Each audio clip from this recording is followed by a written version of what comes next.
परमाणु ड्रोन। कुछ लोगों को लगा कि इसे बिखर जाना चाहिए था, लेकिन यह वापस आ गया।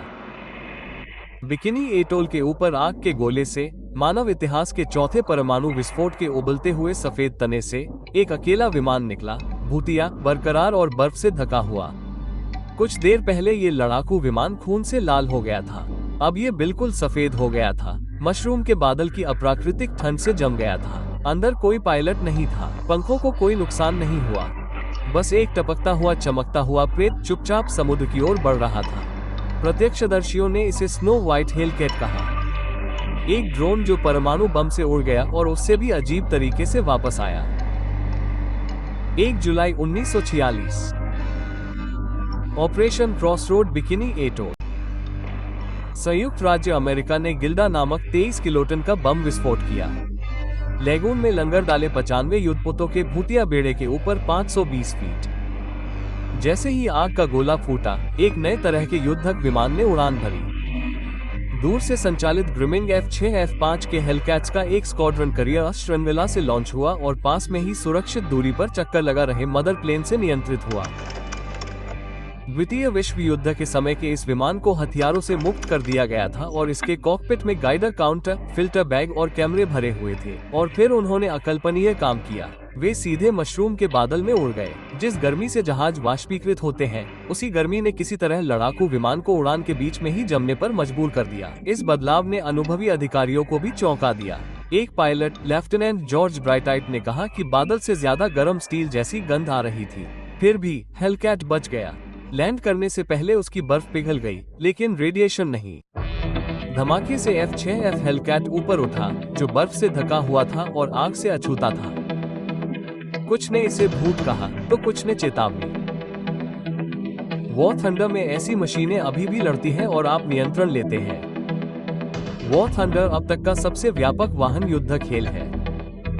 अब ये पीसी, प्लेस्टेशन, एक्सबॉक्स और अब मोबाइल डिवाइस पर मुफ्त में उपलब्ध है। 10 बड़े देशों के 2500 से ज्यादा टैंक, जेट, हेलीकॉप्टर और युद्धपोतों को अपने नियंत्रण में ले। हर मॉडल में 1920 के बाइप्लेन और बख्तरबंद गाड़ियों से लेकर आज के लड़ाकू जेट और मुख्य युद्धक टैंक तक, हर मॉडल में बेहद सटीक कंपोनेंट लेवल है। 7 करोड़ खिलाड़ियों के विश्वव्यापी समुदाय में शामिल हो और जमीन, समुद्र और आसमान पर युद्ध करे। कोई हेलथबार नहीं, कोई शॉर्टकट नहीं, यथार्थवादी ग्राफिक्स और प्रामाणिक ध्वनि प्रभाव।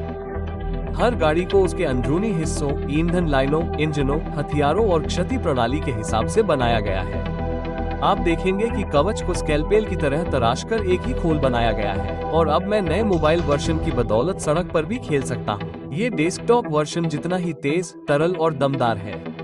आप अभी पीसी, प्लेस्टेशन, एक्सबॉक्स और मोबाइल पर वॉर थंडर मुफ्त में खेल सकते हैं। नए खिलाड़ी और 6 महीने के ब्रेक के बाद लौटने वाले खिलाड़ी पिन कमेंट या वीडियो डिस्क्रिप्शन में दिए गए मेरे लिंक का इस्तेमाल करके डार्क 5 को सपोर्ट करें और पीसी या कंसोल पर एक बड़ा बोनस पैक, कई प्रीमियम गाड़ियां, 100,000 सिल्वर लायंस, 7 दिनों के लिए प्रीमियम अकाउंट और exclusive eagle of valour decorator का दावा करें। सीमित समय के लिए ऑफर, इंतजार न करें। वॉर थंडर युद्ध का मैदान इंतजार कर रहा है। क्या आप कर रहे हैं? आज के वीडियो को स्पॉन्सर करने के लिए वॉर थंडर को धन्यवाद।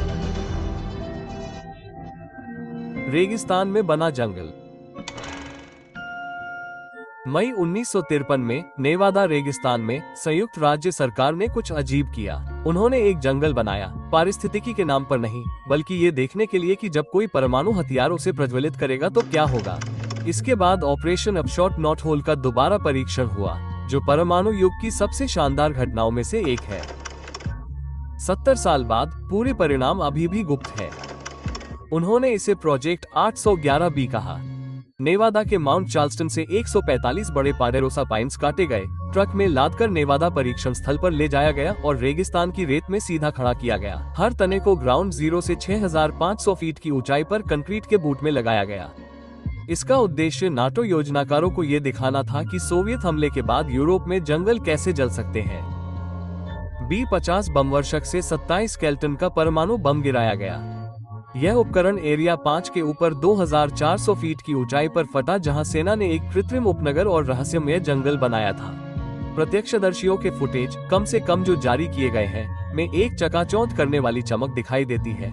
पेड़ थोड़ी देर के लिए आग पकड़ते हैं, फिर हवा और धूल की दीवार में गायब हो जाते हैं। विस्फोट के 60 सेकंड के भीतर अमेरिकी सेना का H-19 विमान ओपन और उसके आसपास के लक्षित क्षेत्र पर हवाई फायर वॉच करने के लिए हवा में था। आधिकारिक रिपोर्टों में कहा गया है कि छाल झुलस गई, आग की लपटें बुझ गईं, साफ सुथरी, नियंत्रित, लेकिन पूरा डेटा सेट अभी भी बंद है। डिफेंस थ्रेट रिडक्शन आई के अपने फिल्म कैटलॉग के अनुसार ऑपरेशन अपशॉट नॉल की कई रीले राष्ट्रीय सुरक्षा प्रतिबंधों के पीछे छिपी हुई हैं, जिन्हें आधिकारिक तौर पर शीत युद्ध युग के पदनाम के तहत रोक दिया गया था, जिसे पूर्व में प्रतिबंधित डेटा के रूप में जाना जाता था। गायब रीलों और डेटा में एक हाई स्पीड इंफ्रारेड फिल्म थी, जिसने संभवतः प्रत्यारोपित जंगलों में आग लगने के सटीक क्षण को कैद किया था।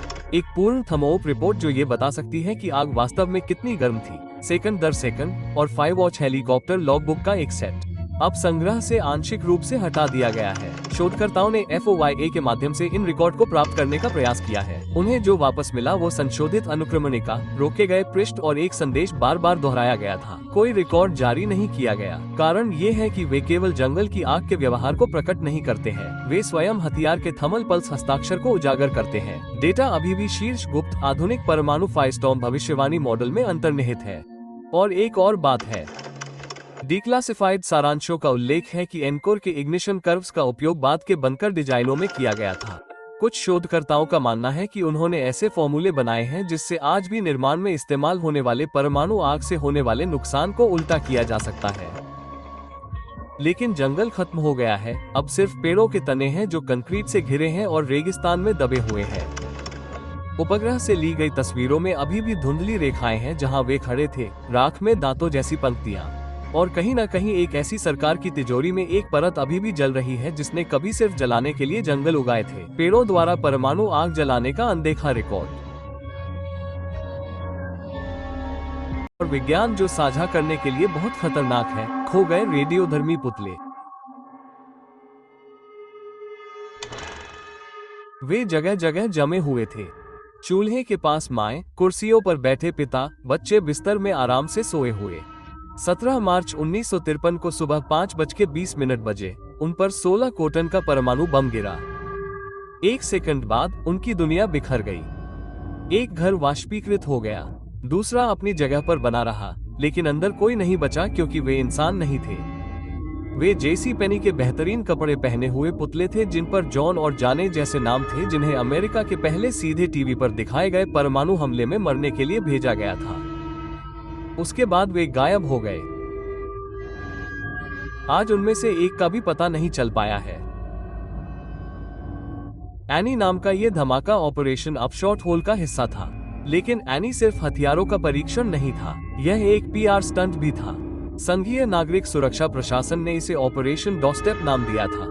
यह अमेरिकी जनता को यह विश्वास दिलाने के लिए था कि अगर वे खतरे को गंभीरता से लें और तैयारी के लिए कदम उठाएं तो वे बम से बच सकते हैं। उन्होंने नेवादा रेगिस्तान में एक मॉडल उपनगर डूमटाउन बनाया। 2 घर, 50 कारें, 8 बम शेल्टर, स्टॉक पेंट्री और LA डार्लिंग कंपनी द्वारा दान किए गए पुतले। उनके कपड़े लास वेगस के JC पेनी डिपार्टमेंट स्टोर से लिए गए थे। हर पुतले पर टैग लगा हुआ था और उसमें परेशान करने वाली तस्वीरें थी। पिताजी खिड़की के पास पढ़ रहे थे, माँ खाना बना रही थी, एक बच्चा ऊपर सो रहा था। जब बम फटा तो तेज गर्मी से कपड़े पिघल गए, शॉक वेव से खिड़कियां टूट गईं। इस दृश्य को ब्लैक एंड व्हाइट फुटेज में कैद किया गया और फिर हटा दिया गया। सील करने के बजाय 50 पुतलों को लास वेगास के डाउनटाउन में ले जाया गया। JC पेनी ने कुछ हफ्तों बाद अपने स्टोर के सामने फ्रीमोंट में 6th पर धमाके में बचे लोगों को गर्व से प्रदर्शित किया। आप अखबार के डबल पेज के विज्ञापन में पढ़ सकते हैं कि वे हो सकते थे, जिसमें पहले और बाद की तस्वीरें भी थी। स्थानीय लोग उन्हें देखने के लिए उमड़ पड़े और फिर वे गायब हो गए। न कोई दफन, न ही कोई ट्रांसफर रिकॉर्ड। एक सिद्धांत कहता है कि उन्हें परीक्षण स्थल पर एक खाई में दफनाया गया था। दूसरों का दावा है कि उन्हें JC पेनी के तहखाने में छिपा दिया गया था और कर्मचारियों द्वारा धीरे धीरे चुरा लिया गया था। उनके धातु के नाम वाले टैग कथित तौर पर रेडिएशन ट्रैकिंग को उकेरा गया था, बिना किसी निशान के गायब हो गए। 2 साल बाद प्रयोग को एक और मजबूत बम ऑपरेशन टीपोट के साथ दोहराया गया। शॉट का नाम एप्पल 2 रखा गया।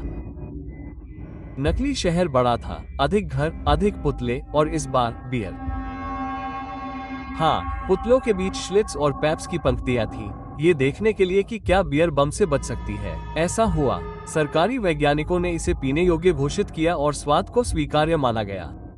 लचीलेपन के लिए एक विचित्र शीत युद्ध टोस्ट। विस्फोट के बाद पुतले फिर से बिखरे पड़े थे। एक शौचालय में गिरा हुआ पाया गया, दूसरा सीढ़ियों से नीचे उड़ गया। आज नेवादा रेगिस्तान में उनमें से 2 घर अभी भी खाली खड़े हैं। पुतले गायब हो गए। परमाणु संग्रहालय में प्रतिकृतियां हैं। निक्सन लाइब्रेरी में 2 पुतले हैं जिनके बारे में दावा किया जाता है कि वे एक परीक्षण के मूल हैं। हालांकि यह कभी साबित नहीं हुआ। तो वे कहां हैं? क्या वे किसी खाई में गिर गए या अभी भी किसी तहखाने में रखे हुए हैं? हथियार पिघल गए, नाम टैग समय के साथ खो गए। नाजी बम। द्वितीय विश्व युद्ध के अंतिम महीनों में सोवियत जासूसों ने स्टालिन को एक जरूरी संदेश भेजा। उन्होंने दावा किया कि नाजियों ने थरिंगिया में एक हथियार का विस्फोट किया था जो यूरेनियम से संचालित था, जो इतना विनाशकारी था कि कैदियों के शरीर पूरी तरह से वाष्पीकृत हो गए। उसी समय ग्रामीणों ने आकाश में एक सफेद चमक देखी। कुछ ने कहा कि यह आधी रात को अखबार पढ़ने के लिए पर्याप्त उज्जवल था, और फिर नाक से खून बहने लगा। आधिकारिक तौर पर नाजी जर्मनी कभी भी काम करने लायक परमाणु बम बनाने के करीब नहीं पहुंच पाया। मैनहट्टन परियोजना के विपरीत, जिसमें विशाल शहर, 125,000 वैज्ञानिक और $2 बिलियन का बजट था, हिटलर का परमाणु कार्यक्रम छोटा, खंडित और कम धन वाला था। और फिर भी उस अराजकता के बीच कट डीपनर जैसे लोग छिपे हुए थे। नाजी वफादार हाइजेनबर्ग के अधिक प्रसिद्ध यूरेनियम क्लब की सुर्खियों से बहुत दूर गहरे प्रयोग कर रहे थे। 1944 तक डीपनर ने पारंपरिक विखंडन बम के विचार को त्याग दिया था। इसके बजाय इतिहासकार रेनर कार का मानना है कि वे एक हाइब्रिड उपकरण के साथ प्रयोग कर रहे थे, जिसमें प्लूटोनियम धूल या यूरेनियम ऑक्साइड के कोर को संपीड़ित करने के लिए एक आकार के विस्फोटक चार्ज का उपयोग किया गया था। परिणाम हिरोशिमा पैमाने जैसा विस्फोट नहीं होगा, बल्कि बहुत छोटा, सामरिक, स्थानीय, लेकिन फिर भी घातक होगा। काल का दावा है कि इस उपकरण का एक बार नहीं बल्कि 3 बार परीक्षण किया गया था। पहला परीक्षण कथित तौर पर अक्टूबर 1944 में रूगान द्वीप पर हुआ था। इतालवी पत्रकार लुइगी रोमिया, जो उस समय युद्ध संवाददाता थे, ने बाद में कहा कि मुसोलिनी के आदेश पर नाजी अधिकारियों ने उन्हें घटनास्थल पर भेजा था। उन्होंने शीशे के शीशे वाली खिड़कियों वाले एक सीलबंद बनकर, एक चमक, एक झटका और फिर धुएं के फूल के आकार के स्तंभ का वर्णन किया। बाहर कुछ भी जीवित नहीं था। पेड़ राख हो गए थे, भेड़ें राख हो गई थी। उन्हें बताया गया कि यह एक विघटनकारी बम था। दूसरा और तीसरा परीक्षण कथित तौर पर मार्च 1945 में थेरेंजिया में हुआ था, नाजी जर्मनी के पतन से कुछ हफ्ते पहले। प्रत्यक्षदर्शी क्लेयर वेनर ने क्षितिज से एक सफेद स्तंभ उठते हुए बताया। बचे लोगों को सिरदर्द और अन्य बीमारियां हुई। एसएस के श्रमिक दल ने सैकड़ों पीड़ितों का निपटान किया। कालोस का दावा है कि मार्च 1945 की एक सोवियत जासूसी रिपोर्ट में चेतावनी दी गई थी कि जर्मनों ने थरिंगिया के पास अत्यधिक रेडियोधर्मी प्रभावों वाले 2 यूरेनियम आधारित उपकरणों को विस्फोट किया था, ये देखते हुए कि विस्फोट स्थल के पास रखे गए पीएस पूरी तरह से नष्ट हो गए थे। रिपोर्ट स्टालिन के डेस्क पर आने के लिए काफी गंभीर थी, लेकिन एक समस्या है। जब भौतिकविदों ने 2006 में थिंगिया की मिट्टी का परीक्षण किया तो उन्हें चेरनोबिल से बचे हुए अवशेषों के अलावा कुछ भी असामान्य नहीं मिला। कोई मिलान करने वाला आइसोटोप नहीं, कोई प्लूटोनियम नहीं, कोई सबूत नहीं। डीपनर और अन्य वैज्ञानिकों में से किसी ने भी परीक्षण के बारे में कभी बात नहीं की। वे जो कुछ भी जानते थे उसे अपनी कब्र में ले गए। फिर भी चुप्पी में दरारें हैं। 1941 का एक लंबे समय से खोया हुआ जर्मन पेटेंट प्लूटोनियम आधारित बम का वर्णन करता है, और 2024 में एक वर्गीकृत सोवियत पूछताछ से पता चला कि 1945 की शुरुआत में एक नाजी अधिकारी का मानना था कि जर्मनी सोवियत संघ पर हमले के लिए लंबी दूरी के बमवर्षकों को परमाणु हथियारों से लैस करने की तैयारी कर रहा था। लेकिन कोई बम नहीं, कोई विस्फोट गड्ढा नहीं, और बोलने के लिए कोई जीवित नहीं बचा। सवाल बना हुआ है, क्या नाजी जर्मनी ने अकल्पनीय परीक्षण किया?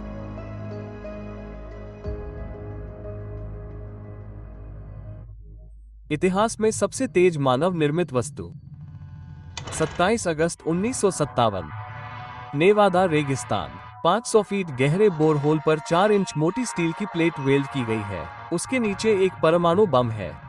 उल्टी गिनती शुरू होती है और एक ही बार में 1 लाख सूरज से भी ज्यादा चमकते हुए वो कैप गायब हो जाती है। हाई स्पीड फिल्म के एक फ्रेम में कैद हो जाती है और फिर कभी नहीं देखी जाती। कुछ का कहना है कि वो वाष्पीकृत हो गई थी। दूसरों का मानना है कि वो पृथ्वी के गुरुत्वाकर्षण से बच गई और स्पुतनिक से महीनों पहले अंतरिक्ष में मानवता की पहली आकस्मिक वस्तु बन गई। ऑपरेशन प्लम बॉब अब तक किए गए सबसे बड़े और अजीबोगरीब परमाणु परीक्षणों में से एक था। मई और अक्टूबर 1957 के बीच अमेरिकी सेना ने नेवादा परीक्षण स्थल पर 29 परमाणु विस्फोट किए और मिसाइल वॉरहेड से लेकर सूट पहने सुअरों तक हर चीज का परीक्षण किया।